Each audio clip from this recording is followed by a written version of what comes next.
गुरुः साक्षात परब्रह्म तस्मै श्री गुरुवे नमः।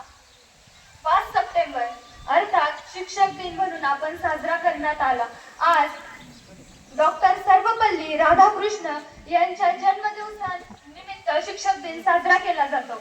डॉक्टर सर्वपल्ली राधाकृष्णन असे म्हणाले होते की माझा जन्मदिवस हा तुम्ही शिक्षक दिन म्हणून साजरा करा, कारण त्यांना ठाऊक होतं शिक्षक हे ज्ञानाचा अमृत सागर आहेत, ज्ञानरूपी किनारा आहेत, अमृत असं ज्ञान आहे, अमृत असं पवित्र भवसागर आहे, गुरुकिल्ले आहे आणि सर्वात महत्त्वाचं विद्यार्थ्याच्या जीवनाला रंगरूप देणारे शिल्पकार आहेत।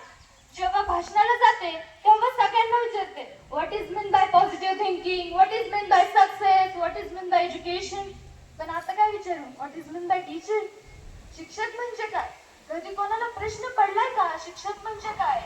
शिक्षक यांची कोणती व्याख्याच होत नाही। शिक्षक आपल्या आई वडिलांप्रमाणे विद्यार्थ्यांना घडवत असतात, प्रत्येक मुलाला आकार देत असतात, प्रत्येक मुलाचं जीवन सुधारण्याचं काम हे शिक्षक करत असतात। आज जेव्हा मी वर्गावर शिकवण्यासाठी गेले तेव्हा मला कळालं की शिक्षकांची भूमिका खरंच खूप अवघड आहे। आपल्या सर्वांचं तर एकच धारणा आहे ना, अरे शिक्षक खूप सोपं आहे त्यांचं आयुष्य, त्यांना काय काय करावं लागतं। पण प्रत्येक शिक्षकांना प्रत्येक विषयाची प्रत्येक धड्याचा अभ्यास करावा लागतो आणि ते तेव्हा इतक्या आत्मविश्वासाने आपल्या समोर ते एक्सप्लेनेशन करतात आणि आपल्याला समजून सांगतात।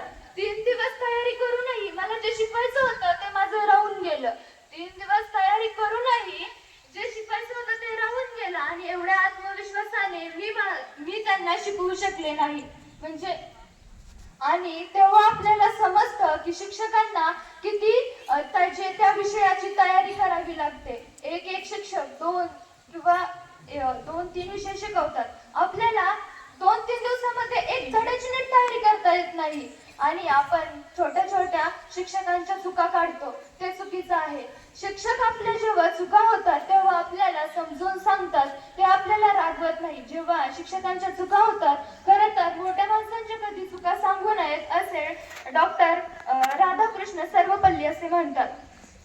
शिक्षक म्हणजे ज्ञानाचा भवसागर आणि त्या भवसागरावरती उभे असलेले ज्ञान मंदिर म्हणजे शिक्षक होय। आई वडील आपल्याला जन्म देतात तर शिक्षक आपल्याला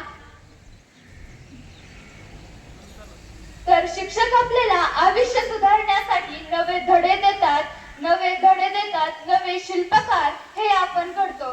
ज्या शाळेची मुलं भविष्यात मोठी होतात ते शिक्षकांसाठी सर्वात मोठं यश असतं, कारण शिक्षकांचं यश हे त्यांच्या विद्यार्थ्यात असतं असं मला वाटतं। शिक्षक म्हणजे ज्ञानरूपी भवसागर आणि त्या सागराला वेढा घातलेला तुम्ही विद्यार्थी।